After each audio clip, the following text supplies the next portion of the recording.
You remember me, right? Hi guys, welcome to Diva Mantra. This is Divya, your host for this channel and this is a reaction video. Reaction video एक बहुत ही generic reaction video है क्योंकि अभी जो हमारे India के national television पे जो एक प्रोग्राम चल रहा है, जो एक रियलिटी टीवी शो चल रहा है बिग बॉस, उसके अंदर बहुत ही गंदगी हो रही है भाई, बहुत ही गंदगी हो रही है। रीजन ये है कि कुछ तो व्लॉगर्स बुला लिए हैं और जो सेलिब्रिटीज भी आए हैं वो बेअकल आए हैं, एकदम एक नंबर के बेअकल बेवकूफ किस्म के लोग आए हैं। सबसे सही मतलब ये इस बार का जो बिग बॉस है वो उसका ऐसा हो रहा है कि गेम ऑफ थ्रोन्स जैसा हो रहा है कि हर सीजन के हर एपिसोड में आपका फेवरेट बदल सकता है। अभी तक साई केतन बड़े शरीफ लगते थे, लेकिन जिस तरह से उन्होंने ओवर एक्टिंग की, पहले खुद गाली बकते हैं, फिर एक्सपेक्ट करते हैं कि सामने वाला उनकी पसंद की गाली बके। तुम किसी को बोलोगे BDS के और वो तुम्हें गंदा कुछ बोल देगा पलट के, तो पहले एक डिस्क्लेमर दे देना चाहिए कि भाई मैं तुमको वाली गाली बकने वाला हूं, तुम ऐसी गाली मत बकना इसके बदले में, है ना। तो ये सारी जो चीजें हो रही हैं, गाली गलौज, मार पीट, तोड़ फोड़, मतलब इन लोग क्या अपने घर पे भी ऐसे ही रहते हैं? क्योंकि घर पे भी तो बहस होती होगी ना लोगों से। और इसके बाद कल का जो एपिसोड था वो बहुत ही मेरे ख्याल से डिसअपॉइंटिंग एपिसोड था। पता नहीं लोगों को अच्छा लग रहा है, बट मुझे अच्छा नहीं लगा क्योंकि कल के एपिसोड में बिग बॉस ने उनके व्यूअर्स हैं, जो ऑडियंस हैं, जो देख रहे हैं बिग बॉस, उनको साफ बोल दिया कि तुम लोग का कोई लेना देना नहीं, तुम लोग बस देखो, तुम लोग का कंट्रीब्यूशन कुछ नहीं है, तुम लोग बिल्कुल भी वोट आउट किसी को नहीं कर सकते, विच इज वेरी डिसअपॉइंटिंग। तो फिर क्यों कराई क्यों रहे हो फिर, है ना। ये तो फिर वापस वही हो गया, रोडीज टाइप हो गया, ये खतरों के खिलाड़ी टाइप हो गया कि अपना ही करेंगे, किसी को वोट आउट वगैरह नहीं करना। मुझे नहीं पता खतरों के खिलाड़ी में वोट आउट वगैरह का सिस्टम है कि नहीं है, बट ये वैसे ही रियलिटी टीवी शो जैसा हो गया जहां पे लोगों का कोई लेना देना नहीं। आप अपना डेटा खर्च करिए, आप सब्सक्रिप्शन लीजिए और इनको देखिए, दैट इज इट। गलत हुआ है। प्लस जो कल का एपिसोड था उसमें साफ पता चल रहा था कि बिग बॉस चाहते हैं कि अरमान मलिक जो है घर के मुखिया बन जाएं। मुझे ये नहीं समझ में आ रहा कि बिग बॉस के मेकर्स क्या कर रहे हैं, मतलब कर क्या रहे हैं, क्यों मतलब क्या अच्छा है उस इंसान के अंदर। मतलब ये एक ऐसे इंसान है जिनके ऊपर बड़े बड़े केसेस हुए पड़े हैं बाहर और जो कोर्ट में चल रहे हैं, जो 5-5 साल से पेंडिंग है। हालांकि अब इनके उस केस का जो 5 साल से पेंडिंग है, एक 11 साल की लड़की के साथ कुछ गलत करने का जो इनके ऊपर आरोप लगा हुआ है, और इनके और इनकी वाइफ के ऊपर जो इंडिया में एक्ट है पॉक्सो वो लगा हुआ है। ऐसे इंसान को बिग बॉस लेकर आता है अपने घर में, बिग बॉस के घर में, नेशनल टीवी पर, और उनको बकायदा बिल्कुल, मतलब जिसको कहते हैं ना, बिग बॉस का फेवरेट बन गया है बंदा, बहुत फेवरेट बन गया है बिग बॉस को। अभी मैं आपको एक चीज बताती हूँ, बिग बॉस को भी कोई लेना देना है नहीं इनसे। बिग बॉस इनके चैनल पर जो ऑडियंस है ना उनको अट्रैक्ट करना चाह रहे हैं अपनी TRP बढ़ाने के लिए, और बिग बॉस का कोई लेना देना नहीं है। लेकिन बिग बॉस का कोई लेना देना शायद ऑडियंस से भी नहीं रह गया है। व्यूअर्स जो उनको देख रहे हैं जियो सिनेमा पे, उनसे भी उनका कोई लेना देना नहीं रह गया है, क्योंकि उन्हें कोई मतलब नहीं है, उनका कोई इन्वॉल्वमेंट नहीं है। आप सिर्फ देख रहे हो, आप सिर्फ उनके व्यूज बढ़ा रहे हो, क्योंकि बिग बॉस ने गेम खेला है सभी के साथ कि हम उठा के लेकर आएंगे तुम्हारे बीच से इन्फ्लुएंसर और तुम उनको देखो, तो हमें देखने वाले लोग भी बढ़ेंगे, है ना। उसके बाद रणवीर शौरी बहुत पसंद थे मुझे, बहुत अच्छे लग रहे थे, बहुत अच्छा लग रहा था कि बड़े ही क्या कहते हैं, मैच्योर्ड किस्म के इंसान है, बहुत अच्छी इनकी सोच होगी, समझ होगी, जजमेंट अच्छा होगा। लेकिन भाई मतलब पता नहीं, ये खाला जान जिनको कहते हैं सब घर में, अरमान मलिक को खाला जान नाम दिया है घर में, तो खाला जान ने पता नहीं कौन सी घुट्टी पिला दी है रणवीर शौरी को कि उनका दिमाग काम करना बंद कर चुका है। बहुत ही बदतमीजी से सबके साथ बात करते हैं, कोई सीधे मुंह भी बात करेगा तो भी उसको ये बदतमीजी से ही रिप्लाई देते हैं। मुझे स्टार्टिंग में बहुत पसंद थे, अब मुझे फूटी आंख नहीं पसंद आ रहे हैं। दूसरी चीज, जो दीपक चौरसिया हैं, सिर्फ लेटे रहते हैं बिस्तर पे, कोई भी कंट्रीब्यूशन नहीं है घर में, उनको 4 हफ्ते के कॉन्ट्रैक्ट पर लेकर आया गया था। तो नेक्स्ट नॉमिनेशन में दीपक चौरसिया ही बाहर जाने वाले हैं घर से, क्योंकि उनका कॉन्ट्रैक्ट अब खत्म हो गया है, इसलिए वो कुछ काम करना नहीं चाह रहे थे, घर का मुखिया बनना नहीं चाह रहे थे। एंड सना सुल्तान बहुत इरिटेटिंग लगती है। सना मकबूल बहुत अच्छा स्ट्रॉन्ग गेम खेल रही है, स्ट्रॉन्ग ओपिनियन वाली लेडी है, एंड इसलिए किसी को पसंद नहीं आ रही है। अगर कोई गेम खेलने घर के अंदर घुसा है और वो बोल रहा है सामने से कि हाँ मैं गेम खेल रही हूं, तो उसमें कोई बुराई नहीं है, क्योंकि ये गेम ही खेलने घुसे हैं सब। जो कह रहे हैं ना कि हम रियल हैं, तो वही बेवकूफ लोग हैं, क्योंकि आप गेम खेलने घुसे हैं। आप एक ऐसे गेम में हैं जहां पे आपको बंद कर दिया गया। अब बात करूंगी कि अरमान मलिक, इनको इतनी फुटेज मिल रही है बिग बॉस में, जैसे लग रहा है पता नहीं कहां से, कौन सी कंट्री का तुम सुपर हीरो पकड़ कर ले आए हो। साला मतलब हद है इस आदमी के ऊपर, इतने केस हैं, इतने गंदे गंदे केस हैं। अभी मैंने एक रिकॉर्डिंग लगाई थी, मतलब इनके केस के बारे में अगर कुछ रिसर्च करने निकलो तो कुछ अगर आपको मिलता है तो पता चलता नहीं ये नहीं है, ये तो दूसरा कुछ है। इन्होंने अपनी एक दोस्त से भी पैसे लिए थे, काफी सारे पैसे लिए थे।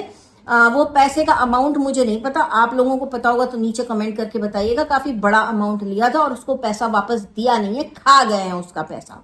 तो वो लड़की जो रो रही है या उसकी माँ जो रो रही है, वो जो प्रूफ है वो मैंने लगा रखा है अपने चैनल पर। मुझे ऐसा लगा था कहीं ना कहीं कि शायद कहीं ना कहीं इनकी फर्स्ट वाइफ है, जो पता नहीं कहाँ चली गई है।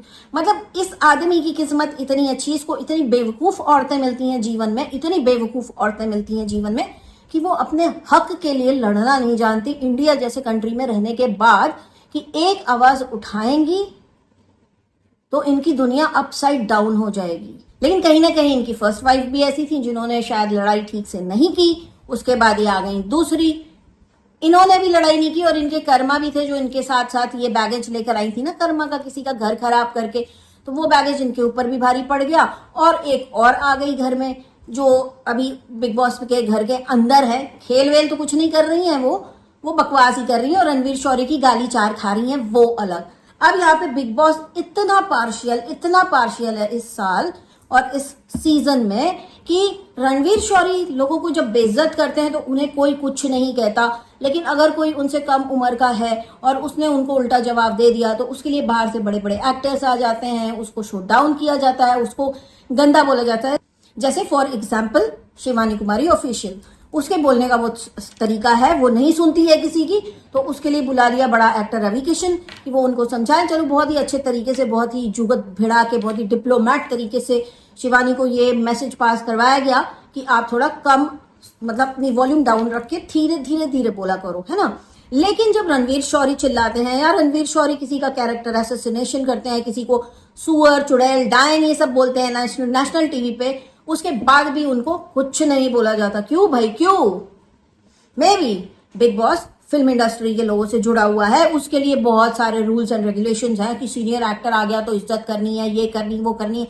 लेकिन सीनियर एक्टर को ये क्या कहते हैं, लाइसेंस कैसे दे रखा है बिग बॉस ने कि तुम अपने से छोटों की कितनी बेइज्जती करनी है करो, उनसे सीधे मुंह तुम बात मत करो। मुझे बहुत पसंद थे रणवीर शौरी, अगर आप मेरा पहला वीडियो देखोगे तो आपको पता चलेगा कि आई वॉज सपोर्टिंग हिम। लेकिन अब तो मैं चाहती हूं कि बंदा तुरंत जितने जल्दी हो सके पहली फुर्सत में घर से निकाल दिया जाए। इसके बाद जो अदनान आए हैं वो ऐसा तो कुछ कर नहीं रहे हैं, बहुत बस क्रिएट किया था, हम ये करेंगे हम वो करेंगे, लेकिन देखने को कुछ भी नहीं मिला है। चुपचाप बैठे हैं और इधर उधर की पंचायत कर रहे हैं और बेफजूल में उनको बार बार बिग बॉस नॉमिनेट कर रहा है। एक बार उनको घर में घुस करके गेम तो समझ लेने दो बिग बॉस। मतलब इस साल बिग बॉस का जो गेम है बहुत ही प्रिडिक्टेबल है। अब बहुत प्रिडिक्टेबल है कि बिग बॉस फेवर कर रहे हैं उस ग्रुप को जिस ग्रुप के मुखिया हैं अरमान मलिक, और उस ग्रुप में बदतमीजी करने का ठेका ले रखा है रणवीर शौरी जी ने, जो मुझे बहुत पसंद थे, और दीपक चौरसिया जो कुछ करते नहीं है। तो ऐसे ग्रुप को बिग बॉस कर रहा है बहुत ज्यादा सपोर्ट। और जो लोग एक्चुअली गेम खेल रहे हैं, जो लोग एक्चुअली घर में सिचुएशंस बना रहे हैं, उनको एकदम से जिसको कहते हैं ना खराब करके छोड़ दिया है कि नहीं तुम लोग फालतू वेस्ट हो। ये मतलब ये कैसा बिग बॉस चल रहा है। और यह आदमी जिसने बाहर एक 11 साल की लड़की के साथ कुछ गलत किया है उसको ले जाके नेशनल टीवी पे पटकता है जब बिग बॉस। तो मेरा बिग बॉस से ये सवाल है एज एन इंडियन सिटीजन कि जब आप बिग बॉस जैसे प्लेटफॉर्म पे, जिसको बहुत सारे लोग देखते हैं, इंडिया में भी देखते हैं, इंडिया के बाहर भी देखते हैं, जब आप एक ऐसे आदमी को या आप किसी भी कंटेस्टेंट को अंदर लेते हैं बिग बॉस में, बिग बॉस के घर में डालते हैं, तो क्या आप उसका बैकग्राउंड चेक नहीं करते? मुझे नहीं लगता कि बिग बॉस इन सब चीजों से अनअवेयर है कि इनके ऊपर क्या क्या केसेस चल रहे हैं, क्योंकि इनके केसेस बहुत ही ऑब्वियस है। पूरे सोशल मीडिया पे इनके केस की हर डिटेल मिल जाएगी, इतनी मतलब माइन्यूट से माइन्यूट डिटेल तक आपको मिल जाएगी इस केस से रिलेटेड जो इस वक्त मैं बता रही हूं आपको। 11 साल की लड़की का केस, उस लड़की ने अपने FIR की कॉपी में क्या लिखवाया है ये तक आपको मिल जाएगा। सब कुछ सोशल मीडिया पे अवेलेबल है। क्या बिग बॉस बैकग्राउंड चेक नहीं करते किसी का? करना चाहिए ना, क्योंकि बहुत सारे लोग देख रहे हैं और ये सारी चीजें बाहर आ रही हैं। अब तो सोशल मीडिया पे मीडिया ट्रायल चालू हो गया है उस केस का जो पिछले 5 साल से शायद पेंडिंग है और ये कोर्ट बेल पे बाहर है। ठीक है, इनके और इनके वाइफ के ऊपर इतना बड़ा चार्ज लगा है, उसके बाद किसी दोस्त का पैसा लेके भागते हैं, किसी से शादी करके उसके 2 बच्चे हो गए, उसको छोड़ के दूसरी बीवी के साथ भागते हैं, उसके बाद अपने घर की मेड के साथ गलत काम करते हैं, अपने दोस्तों के साथ गलत काम करते हैं। जम्मू से एक लड़के को बुलाया, एक म्यूजिक डायरेक्टर को बुलाया, उसका इंटरव्यू यहाँ पे वायरल हो रहा है इतना सारा सोशल मीडिया पे कि उस तक को इन्होंने बेवकूफ बनाया, उस तक को इन्होंने गाली गलौज किया। ऐसे गाली गलौज करने वाले आदमी को रखा क्यों है बिग बॉस ने अपने घर में? मैं तो कहती हूँ भाई, अब ऐसा पॉइंट पर आ गया ना बिग बॉस की, अब इसको बाइकआउट करना चालू कर देना चाहिए लोगों को। और ऊपर से एकदम मतलब छांट के निकाला है होस्ट क्या है? अनिल कपूर होस्ट क्या है? इनके हाथ की कठपुतली है, बिग बॉस के मेकर्स के हाथ की कठपुतली है। बहुत ही वाहियात शो है ये, बंद हो जाना चाहिए क्योंकि लोग गंदगी ही करना सीखेंगे। और बिग बॉस को बड़ा डर लग रहा था कि कटारिया जो है कहीं उसको एल्विश यादव की फॉलोइंग जितवा ना दे।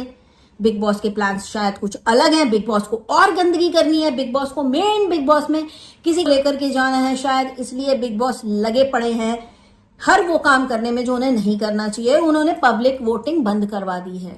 ठीक है, सबसे गंदी जो चीज हुई है इस साल वो यही हुई है कि पब्लिक वोटिंग बंद करवा दी है बिग बॉस ने। गंदा होस्ट लाया है, गंदे इन्फ्लुएंसर्स लेकर आया है बिग बॉस।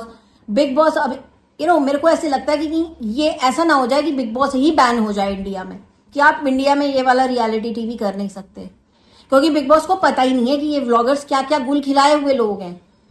इनकी लाइफ कभी सीधी चलती ही नहीं है।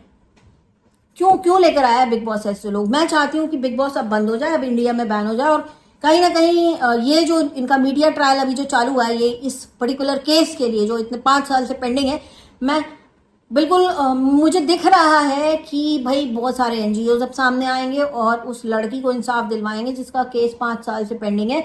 ये आदमी को डराने धमकाने की लोगों को आदत है। पास्ट में भी इनको जब किसी ने एक्सपोज करने की कोशिश की है तो उसके लिए भी इन्होंने गंदे गंदे वीडियोस बनवाए। देखो, मैं ये कहती हूँ कि बाहर से आस पड़ोस के देश से अगर कोई इनको करता है एक्सपोज, तो I am not okay with that. But at the same time जब ये उसको रिस्पॉन्स दे रहे थे, उसके लिए गंदे वीडियोस बनवा रहे थे, उसकी फोटो को फ्लश करवा रहे थे, मैं इसके भी अगेंस्ट हूं। इस आदमी को, औरतों को एक चीज समझने की आदत है। इस आदमी को बाहर होना ही नहीं चाहिए। अब जो मीडिया ट्रायल हो रहा है, मैं चाहती हूं कि उस मीडिया ट्रायल के ऊपर कुछ बड़े बड़े पावरफुल लोग जो हैं उनकी नजर पड़े और इनका ये जो केस है ना, ये जरा फास्ट ट्रैक कोर्ट में चले। क्योंकि अब तो नेशनल टीवी पे पटक दिया ना लाके, तो नेशनल टीवी पे इनकी पोल खुल गई। खोलने वाला कौन था? अदनान था खोलने वाला। उसके बाद साई केतन और लवकेश के बीच में जो माँ बहन की भाई मेरे को समझ में नहीं आता ये आदमी है कैसे। साले तुम लोगों को जो पैदा करता है, तुम लोगों ने उसी के नाम की गालियां बना रखी हैं। अपने प्राइवेट पार्ट्स की और अपने बाप की गालियां भी तो बना लो। सारी गालियां औरतों को लेके, माँ का, बहन का, ये का, वो का, मैं तेरी माँ को ये कर दूंगा, यही बोला लवकेश ने। और इसने उसको बीडीएस के बोला है। मतलब दोनों गालियां तो है ना फीमेल को ही डीमीन करने के लिए बनी है। तो ऐसे गंदे आदमियों को रखा क्यों है बिग बॉस ने अपने घर में? जूते मार के इनको बाहर निकालो घर से, चाहे वो साई केतन हो, चाहे वो और कोई भी हो। जो भी माँ बहन की गाली बकता है, इंसान ही नहीं होता वो, इंसान ही नहीं होता वो, जानवर की कैटेगरी में होता है। यही कमीने लोग हैं जो जब माता रानी के सामने जाते थे हाथ जोड़ के खड़े रहते हैं, है ना, बदतमीज लोग। मैं कितना बोलना चाहती हूँ ना सीरियसली, लेकिन मैं बोल नहीं रही हूँ क्योंकि मेरा मन नहीं करता ये सब करने का भी। बट हाँ, मैं बिल्कुल चाहूंगी, मैं बिल्कुल इंडिया की सरकार से जो भी है इस चीज को हैंडल कर सकता है, इस चीज को देख सकता है, इस 11 साल की लड़की जो है इसको प्लीज इंसाफ दिलवाया जाए। कोई भी एनजीओ सामने आए, कोई भी लोग सामने आए जो ये सब कुछ पॉसिबल कर सकते हैं, इस केस को फास्ट ट्रैक कोर्ट में चलवाया जाए। क्योंकि कहीं ना कहीं इन्होंने एक जिंदगी तो बर्बाद कर ही दी है उस लड़की की। एक दोस्त का पैसा खा के उसको भी फाइनेंशियली वीक कर दिया है। 2 औरतें रखे हुए हैं, उन 2 औरतों की जिंदगी भी कोई बड़ी अच्छी नहीं है। As a lady myself मैं बोलूंगी कि भाई उन दोनों को भी क्या करोगे गाली दे करके? वो दोनों तो है ही मूर्ख, जो इस सिचुएशन में अपनी सारी सेल्फ रिस्पेक्ट को ताक पे धर के एक ऐसे आदमी के पीछे हैं जिसकी ना शक्ल अच्छी, ना जुबान अच्छी, ना सीरत अच्छी, जिसने सिर्फ और सिर्फ क्राइम किया है। उस इंसान को बिग बॉस प्रमोट करता है। मैं बिग बॉस तो मैं बिल्कुल मतलब मुझे ऐसा लग रहा है ना क्या ही कर डालूं। पर आज का मेरा ये वीडियो इतना ही, बहुत ही जल्दी मिलती हूँ आपसे नेक्स्ट वीडियो के साथ। तब तक के लिए take care and stay blessed. अगर मैंने कुछ बुरा बोल दिया हो, आज किसी को कुछ बुरा लग गया हो, तो भाई सॉरी है कान पकड़ के, लेकिन गुस्सा आ रही है। अब तो मीडिया ट्रायल शुरू हो गया है, कुछ एक उम्मीद की किरण जाग गई है कि भाई अब जरूर कुछ होगा, अब ये केस जरूर आगे बढ़ेगा। और प्लस जिस लड़के को, म्यूजिक डायरेक्टर को इन्होंने अपने यहाँ पे बुलाया था जम्मू से, उसको भी इंसाफ मिलेगा। और इसको तो बिल्कुल भी, मतलब अब तो अपने हाथ में ही नहीं है ना कि हम लोग वोट आउट कर सके, क्योंकि बिग बॉस को भी पता है कि बाहर ऐसे ऐसे कांड निकल रहे हैं कि लोग इसको बिग बॉस से वोट आउट कर देंगे, तो बिग बॉस कैसे संभालेगा? अभी तक तो संभालता आ रहा था, है ना। तो बिग बॉस इसको भी कॉन्ट्रैक्ट पे लेकर के गया है। बिग बॉस ने इससे साइन करवाया होगा कि हम आपको लास्ट वीक तक लेकर जाएंगे या विनर बनाएंगे। अगर ये लास्ट वीक तक जाता है तो भी ये कॉन्ट्रैक्ट साइन करके गया है, अगर ये विनर बनता है तो भी इसको बता के ले गया है बिग बॉस कि हम तुमको विनर बनाएंगे। Big boss is not reality TV, it's pre decided. And इस बार जो भी कर रहा है बिग बॉस आप लोग को दिखाई दे रहा है। बाकी के जितने भी लोग हैं ना, रिव्यू वाले जो घर के अंदर से रह के आए हैं, they'll not speak up, they'll not speak up against big boss. क्योंकि क्या हो जाता है कि कॉन्ट्रैक्ट साइन करवाता है बिग बॉस कि अगर आपने ऐसा किया तो आपके ऊपर इतने करोड़ का केस, आपने वैसा किया उतने करोड़ का केस। घर के अंदर क्या होता है, क्या सप्लाई किया जाता है, क्या क्या दिया जाता है आपको खाने पीने में, और और भी बहुत सारी चीजें। तो अगर आपने बाहर जाके बोला तो आपके ऊपर हम डिफेमेशन का इतने करोड़ का केस डाल देंगे, ये कर देंगे, वो कर देंगे। तो वो लोग कभी नहीं बोलेंगे, they will only do review. तो उनके रिव्यू पे जाने की कोई जरूरत ही नहीं। मैं देख रही हूँ कि एक है बहुत फेवर कर रहे हैं अरमान मलिक को, इतना फेवर कर रहे हैं बाबा रे पूछो ही मत। उनके लिए सब कुछ ओके है, उनके लिए औरतों की बेइज्जती हो रही है अंदर, वो ओके है। उनके लिए अरमान मलिक बहुत अच्छा गेम खेल रहा है। भाई ले जाओ अपने घर, ले जाओ अरमान मलिक को, बड़ा शौक चढ़ा है तुमको भी करने का। मालूम है नहीं अरमान मलिक के बारे में, कुछ लगे पड़े हैं। चलिए मेरा आज का वीडियो इतना ही, बाय बाय एंड जय महाकाल। I can see